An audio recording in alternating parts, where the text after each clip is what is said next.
बाबा गा अगा कुत्र्यासारखा मारला तरी तुझा मन नाही भरला का गा? भोकात गेला तुझा फेकतो आता मी विहिरीत. अगा बाबा मी तुझाच पोरगा हो ना. माझ्या बल्ल्याची नाही दुसरा पोरगा करीन. का झाला जी काका याला विहिरीत काऊन फेकून राहिल्या? ह्या चमडी चोरानं पेपरामध्ये नापास होऊन माझा नाक डुबवलं. बहीण माई थांबा विहिरीत पाणी आहे का तर पाहतो. आहे फेका चाललेलं. अबे भोसडीच्या डेंग्या मला वाचवाचा तर माराचा प्लॅन बनवत आहेस का बे? 1 2 अगा भावा गा उद्यापासून पुस्तक पकडतो गा भावा मला सोडलं गा.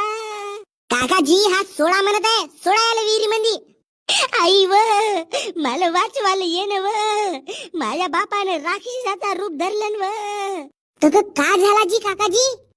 आगे सविते माझ्या बापाला सांग ना गे आपला लग्न व्हायच्या पहिलेच तुला विधवा बनवतो म्हणते हा. अगं भावा गा काकाजी तुम्ही सवितीची टेन्शन नको घ्या. हिची काळजी मी घेईन. तुम्ही फेकाय आले. 1 2 3 मम्मी वे